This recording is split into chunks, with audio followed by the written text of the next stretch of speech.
Hello, good morning every student. I hope you all are fit and fine in your home and doing well. So today we are going to discuss about relation.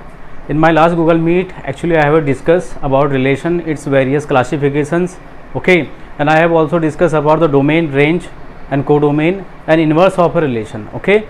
But still there are some students who did not attend my Google Meet. That's why I am again repeating all these things, and I also solve some questions from the exercise. So the very first thing is relation. So basically what is a relation? Basically, to define a relation we needed any two sets which are obviously non-empty and finite set. So first I will write the definition of relation. So let A and B are any two non-empty finite set,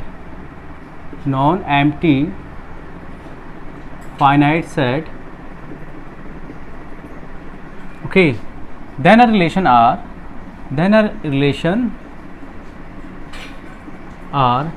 between the elements of set A and B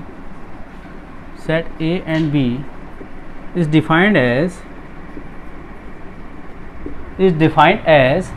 the relation R should be the subset of Cartesian product A cross B. Okay, this is the general definition of relation. If R is any relation between the elements of set A and set B, then it should be the subset of Cartesian product A cross B. So in other words we can say a relation R between set A and B is the subset of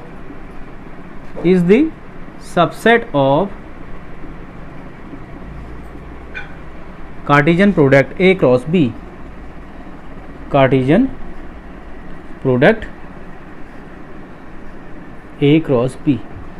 okay, means अगर ए और B के elements के बीच में, set A और set B के elements के बीच में कुछ एक रिलेशन अगर होगा तो ये डेफिनेट सी बात है कि रिलेशन जो होगा वो सबसेट बनेगा किसका?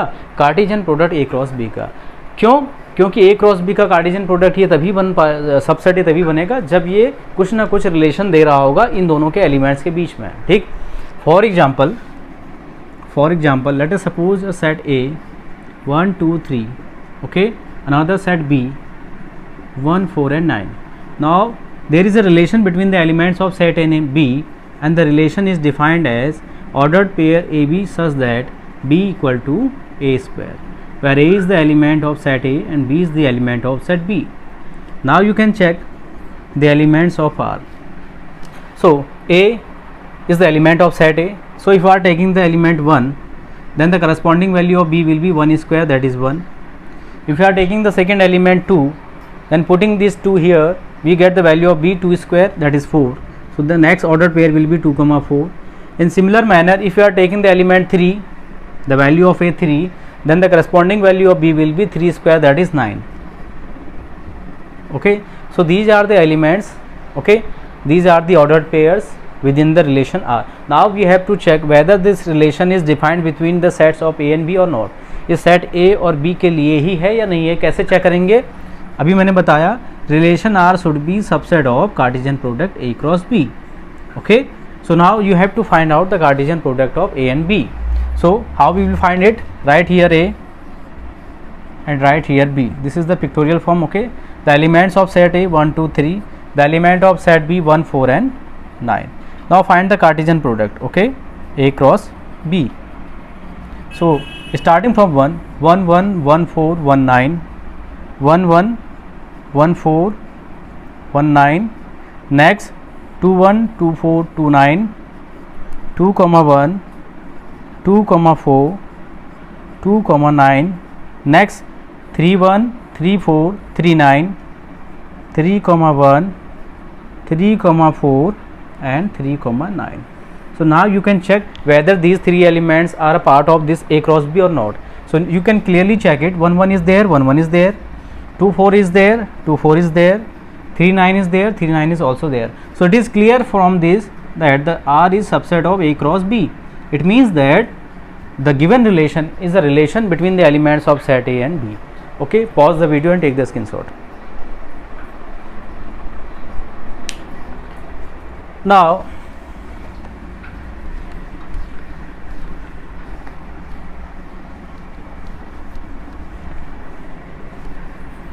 there are two types of relation basically, okay, in your syllabus. The first is empty relation,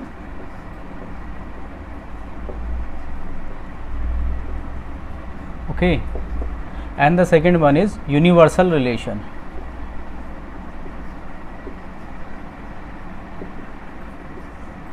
So what is empty relation? Empty means खाली, open, यानी कुछ भी ना हो जिसमें, ठीक है. आपने जब सेट पढ़ा होगा तो आपने पढ़ा था what is a empty set. It is also defined as a null set or void set. So a set which contains zero element is known as empty set. Like that, what is empty relation? A relation is said to be empty relation if no any element of set A is related with any element of set B if you are defining the relation between set A and B. So basically in case of empty relation, the relation R is equivalent to phi. Okay, it means that no any element or you can say ordered pair is found in the set of R. In the set R means ये जो relation का set बनता है ना R का, अगर इस R set के अंदर कोई भी एलिमेंट आपको ना मिले, ठीक है, यानी कि ये एम्प्टी हो, R is equivalent to phi, तो इसका मतलब ये एम्प्टी रिलेशन है. और अगर ऐसे अदर वर्ड में इसको समझना चाहें तो और क्या हो सकता है इसका डेफिनेशन? अगर कोई एक रिलेशन R है which is defined between set A and B, ठीक है, suppose R is a relation which is defining from set A to set B, यानी कि सेट A और B के एलिमेंट के बीच में डिफाइन है, तो एम्प्टी रिलेशन की डेफिनेशन क्या होगी? If no any element of set A is related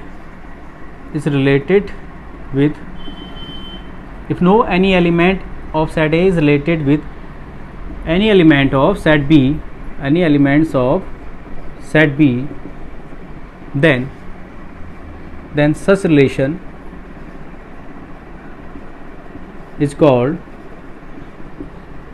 empty relation. Okay, empty relation. That is, in this case R is equivalent to phi. Okay, now the second one is, अच्छा इसका एक example लेना चाहें, अगर इस example से समझेंगे इसको. So take an example, suppose A is any set 1 2 and 3 and B is another set 4 5 and 6. Okay, now there is a relation R of the kind order pair such that A plus B should be greater than 12. ठीक है, this is the relation defining between the elements of set A and B. ठीक है, तो आप मुझे बताइए क्या are के अंदर कोई भी ऐसा ऑर्डर पेयर आप फाइंड कर पाएंगे ए बी टाइप का जिनका सम 12 से बड़ा हो? देखिए यहाँ पे सेट ए में हाईएस्ट टर्म देखिए 3 है, सेट बी का मैक्सिमम टर्म यानी हाईएस्ट वैल्यू टर्म है 6, और अगर हम मान लीजिए 3 और 6 का भी पेयर बनाएं और इनको ऐड करें 3 + 6 तो हमें मिलेगा बेटा 9. ठीक है, यानी कि रेस्ट जितने भी एलिमेंट्स मिलेंगे आपको ए क्रॉस बी के, यानी ए और बी के कार्टेशियन प्रोडक्ट करने पे जितने भी ऑर्डर पेयर आपको मिलेंगे उन सभी का जो समेशन है वो 9 से छोटा ही आएगा या 9 के इक्विवेलेंट आएगा. बट रिलेशन क्या है? Relation defined as order pair A comma B such that the addition of the order pairs should be greater than 12, यानी कि जो भी आपके ऑर्डर पेयर के दो एलिमेंट्स हैं उनका सम 12 से बड़ा होना चाहिए. तो ऐसा कोई भी ऑर्डर पेयर आपको यहाँ नहीं मिल पाएगा. मैं वैसे ही आपको मैक्स टू मैक्स लेके दिखा चुका हूँ. सेट ए का हाईएस्ट एलिमेंट अगर आप 3 ले रहे हैं और बी का हाईएस्ट 6, तो 3,6 से अगर ऑर्डर पेयर आप ले रहे हो तो इनका सम करने पे आपको 9 मिलेगा जो एग्जिस्ट नहीं कर रहा है. ठीक है, बाकी तो सब इससे छोटे ही मिलेंगे. तो ऐसा रिलेशन जो यहाँ पे दे रखा है मैंने, it is called the empty relation. ठीक है, it is called the empty relation because no any element of set A is related with set B by this condition. इस कंडीशन को फुलफिल करने के लिए कोई भी एलिमेंट यहाँ पे आपको नहीं मिलेगा, कोई भी ऑर्डर पेयर नहीं मिलेगा. Okay, pause the video and take the screenshot. The second type is universal relation. Okay, the second variety is universal relation. The second one is universal relation.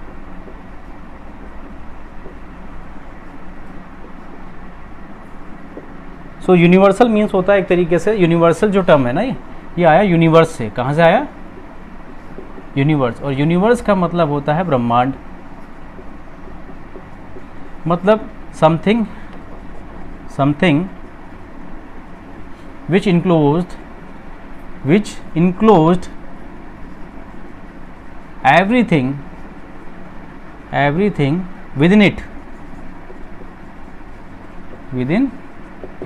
यानी कि सबसे बड़ा सेट की बात अगर हम सेट थ्योरी की बात करें तो हमने वहाँ पे यूनिवर्सल सेट पढ़ा था, a set which contain all the set with in itself. एक ऐसा सेट जो सारे सेट्स को, है ना, और डिफरेंट वैरायटी के जो सेट्स हैं, जैसे सपोज करिए आप सेट ऑफ रियल नंबर है, ठीक है, सेट ऑफ रियल नंबर, तो सेट ऑफ रियल नंबर किसका काम करता है बेटा? यूनिवर्सल सेट का। किसके लिए?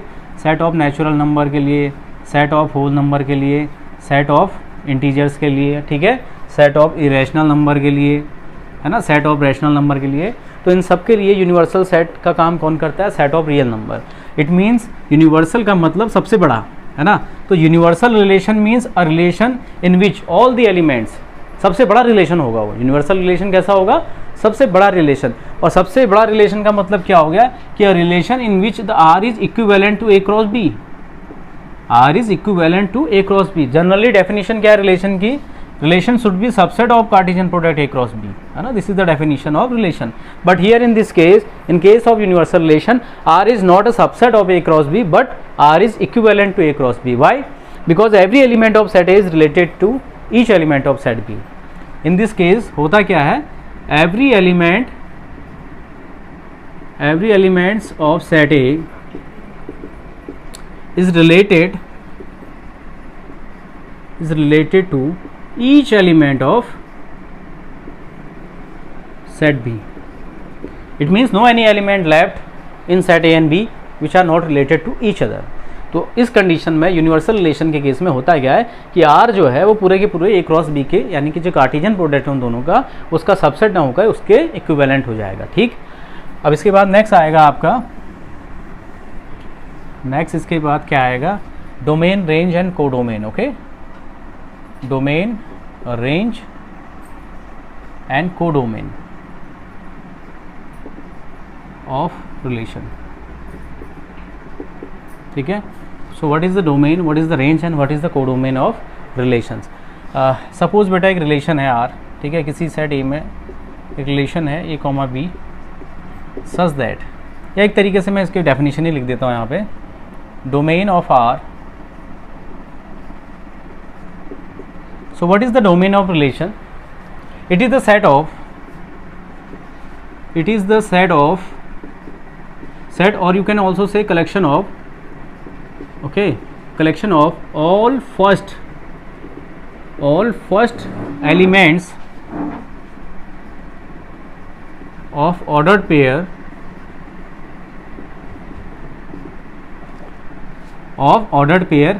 existing within R,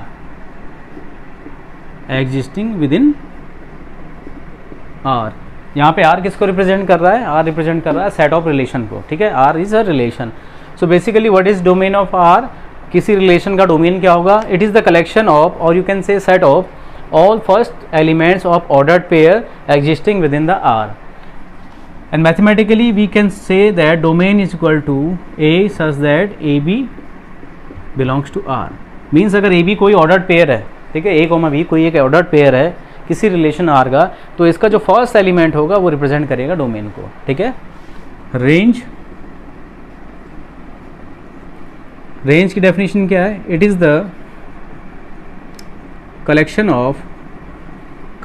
और you can say set of all second element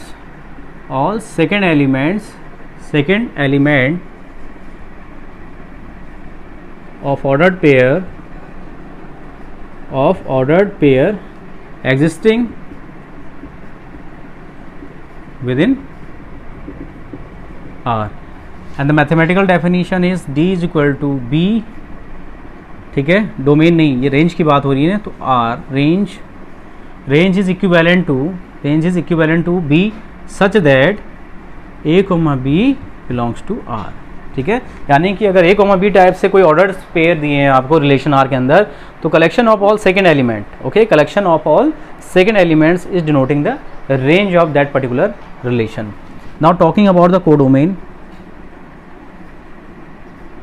so basically codomain क्या है, अगर कोई एक रिलेशन डिफाइन है बेटा कहाँ से, सेट ए से सेट बी में, ठीक है। Suppose a relation is defined from set A to B, यानी सेट ए और बी के एलिमेंट्स के बीच में रिलेशन डिफाइन है, तो कोडोमेन क्या होगा, जो कोडोमेन होगा बेटा, कोडोमेन विल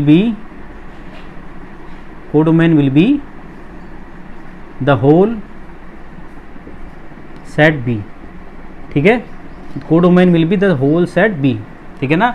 और एक रिलेशन होता है रेंज और कोडोमेन के बीच में, एंड रिलेशन क्या होता है, range is subset of codomain, ठीक है। Basically this is the relation between range and codomain, क्योंकि आपको जो रेंज मिलेगा वो इसी सेट बी से ही मिलेगा आपको।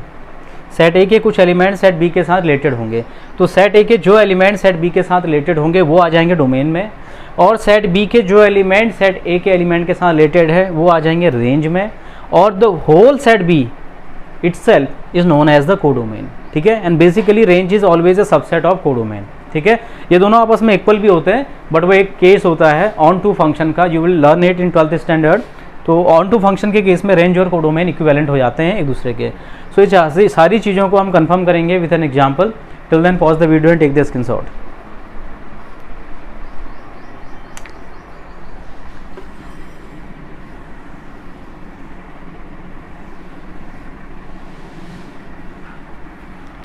चलिए समझेंगे इसको विथ एन एग्जांपल। सपोज एक एग्जांपल है आपका, एक सेट ए है आपके पास 1 2 3, और एक सेट बी है आपके पास 1 8 एंड 27 सपोज करिए, ठीक है। सिंपल सा एग्जांपल है, कुछ और लेते हैं, ठीक है, ठीक नाउ। और यहाँ पे भी कुछ एक एलिमेंट ले लो, 0 1 2 3, ठीक है। 0 को रहने दो, 1 से स्टार्ट कर लो यार, ठीक है। Now a relation is ordered pair A comma B such that B equal to A cube, ठीक है। B equal to A cube एक रिलेशन है, ठीक है। अब देखिए ध्यान से कौन कौन से एलिमेंट इसको फॉलो करेंगे। ये रहा भाई सेट ए, ये रहा आपके पास सेट बी, ठीक है। सेट ए का पहला एलिमेंट हमने 1 लिया, 1 यहाँ पुट करेंगे तो b की भी करस्पॉन्डिंग वैल्यू 1 आएगी, ठीक है। अब हमने a की वैल्यू को 2 पुट किया तो b is equal to 2 cube that is 8, यानी कि जो 2 है, ठीक है ना, जो 2 है वो रिलेटेड हो रहा है किससे, 8 से। In similar manner if you will take the value 3 it will relate with 27 because the relation is b is equivalent to the a cube, ठीक है। बाकी एलिमेंट यहाँ पे है नहीं तो रिलेशन बन नहीं पाएगा, ठीक है, क्योंकि 3 elements are there in set A, but set B में कितने एलिमेंट्स है, 1 8 27 के अलावा 30 और 35 भी हैं, ठीक है। अब वो बात अलग है कि ये 30 और 35 रिलेशन नहीं बनवा पा रहे हैं सेट ए के और एलिमेंट्स के साथ, बिकॉज सेट ए में एलिमेंट्स है ही नहीं। तो अगर मैं डोमेन की बात करूँगा तो डोमेन में तो ये 1 2 और 3 आ जाएगा, ठीक है, इसका डोमेन। अगर मैं रेंज की बात करूँगा तो रेंज में वो सारे एलिमेंट आ जाएंगे जो रिलेटेड हैं, जो रिलेशन डेवलप कर रहे हैं, तो इसके अंदर आ जाएगा 1 8 एंड 27। और अगर मैं कोडोमेन की बात करूंगा बेटा तो कोडोमेन में ये पूरा का पूरा सेट बी आ जाएगा which is 1 8 27 30 and 35। And you can clearly check from here that R is subset of B, sorry B की जगह सी डी कर दो यहाँ पे, ठीक है। R is a subset of codomain, ठीक है। आर के अंदर क्या, रेंज, ये आ गई आपकी रेंज, ये आ गई आपकी रेंज, ठीक है ना। और कोडोमेन की बात करोगे तो पूरा का पूरा सेट उसके अंदर आएगा। तो आप देख पा रहे होंगे कि 1 8 27 ये तीनों इनक्लोज हैं पूरे के पूरे सेट बी के अंदर, it's a part of set B, that's why the range is subset of codomain, ठीक है। तो इस तरीके से इसको लिख सकते हैं। और अगर आपको सपोज करिए कि रिलेशन ऑर्डर्ड पेयर की फॉर्म में दिया हो, जैसे 1 इज रिलेटेड विद 1 तो हम इसको लिख सकते हैं 1 1, 2 इज रिलेटेड विद 8 तो हम इसको लिख सकते हैं 2 8, ठीक। 3 इज रिलेटेड विद 27 सो हम लिख सकते हैं 3 × 27, है ना। तो इस तरीके से भी अगर आपको दिया हुआ हो, आपको डोमेन रेंज की बात कर रहा हो, तो डोमेन मैंने आपको बता रखा था कि domain is the collection of, और you can say set of और first element of ordered pair. तो जो भी ऑर्डर्ड पेयर है रिलेशन के अंदर, ठीक है ना, उनके जो पहले एलिमेंट्स हैं उन सबका कलेक्शन डोमेन है। तो 1 2 3 ये आ गए आपके डोमेन के अंदर। And what is range, range is the collection of all second element of ordered pair, ठीक है। तो रिलेशन के अंदर जो ऑर्डर्ड पेयर्स आपको दिए हैं उनमें जो सेकंड एलिमेंट है ऑर्डर पेयर के, उनका कलेक्शन रेंज को रिप्रेजेंट करेगा. सो 1, 8 and 27 will be with in the range. And as far as the codomain is concerned, so codomain is the whole set B which is related somehow with the elements of set A. Okay, pause the video and take the screenshot.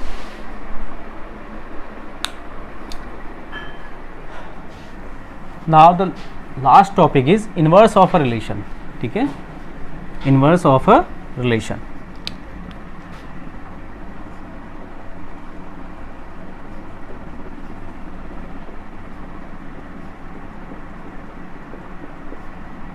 So basically what is the inverse of a relation? Inverse का मतलब just opposite.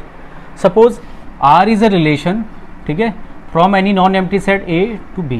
ठीक है, R एक कोई relation है जो किसी set A से B में define हो रहा है. आ रही बात समझ में? Then its inverse relation,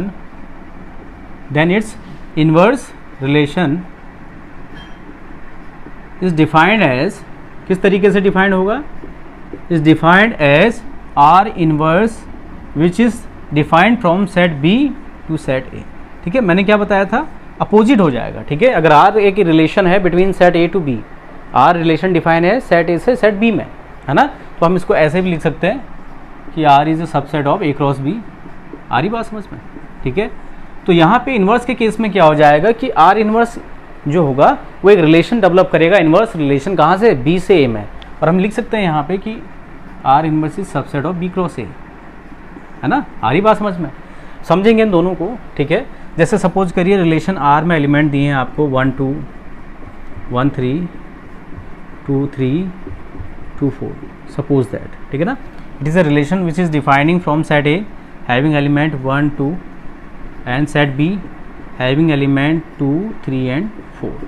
ठीक है, तो हो क्या रहा है यहाँ पे? अगर ये R है, ठीक है ना, R is relation from set A to set B. ठीक है ना, सेट A से B में डिफाइन हो रहा है ये रिलेशन R. तो ऑर्डर पेयर इसके ये हैं 1 2 से रिलेटेड, 1 3 से, और 2 3 से, 2 4 से. तो जो इसका इन्वर्स रिलेशन होगा, ठीक है ना, इन्वर्स रिलेशन, ठीक है, वो किस तरीके से डिफाइन होगा? इसको मैं कुछ ऐसे भी लिख सकता हूँ, R इज अ रिलेशन, ठीक है, A, B such that A belongs to A, B belongs to B. ठीक है, कोई भी एक रिलेशन हो सकता है ये. ठीक है, R कोई एक रिलेशन है, ऑर्डर पेयर A B मिलेंगे. तो बेटा अल्टीमेटली जो इसका इन्वर्स होगा, इन्वर्स रिलेशन, वो ऑर्डर पेयर A B की जगह कैसा हो जाएगा? B A, in such a manner B belongs to set B and A belongs to set A. यानी कि डोमेन रेंज इंटरचेंज हो जा रही है आपस में. तो R इन्वर्स अगर फाइंड करना हो, R दिया है और R इन्वर्स फाइंड करना है, तो ये 1 2 की जगह हो जाएगा बेटा 2 1. This 1 3 will converted into 3 1. This 2 3 is converted into 3 2. This 2 4 is converted into 4 2. ठीक है, इन्वर्स हो जाएगा. Inverse means opposite. R के केस में डोमेन A है, कोडोमेन B है, तो इन्वर्स के केस में जो यहाँ पे R का कोडोमेन था वो इन्वर्स के केस में डोमेन बन जाएगा. जो R के केस में आपका डोमेन था वो इन्वर्स के केस में कोडोमेन बन जाएगा. Just reciprocal to each other. ठीक है ना, तो इन्वर्स रिलेशन का मतलब क्या है? जो whatever the relation you have given, इसका जस्ट अपोजिट हो जाएगा, है ना. ऑर्डर्ड पेयर अगर A B टाइप का है तो R इन्वर्स में B A टाइप के एलिमेंट्स मिलेंगे. ठीक है ना, तो कुल मिला के अगर हम सिंपली कहें तो domain of R inverse is equal to codomain of R. ठीक है, पहली चीज जो समझ में आई यहाँ से. Second thing is range of R inverse is equivalent to domain of R. ठीक है ना, तो इस तरीके से. और अगर कोडोमेन की बात करें, है ना, codomain of R inverse is equivalent to domain of R. तो ये चीज़ें कुछ हैं जो हम क्लियर करेंगे, सॉर्ट आउट करेंगे सारी चीज़ें जब हम डिस्कस करेंगे questions from your exercise. Okay, pause the video and take the screenshot. So dear student, this is the theoretical part which I have discussed. Tomorrow I have Google Meet of your class, and that in that particular Google Meet I will clear the both exercise 2.1 as well as exercise 2.2. It is also coming in your periodic test first. That's why you have to attend the class. It is mandatory for you to attend the class. The timing and the link, the providing the link of Google Meet, it will be delivered to you in prior. I will drop a message in your WhatsApp group. So it is mandatory to attend the class beta. I will clear exercise 3.1 sorry 2.1 and 2.2 both.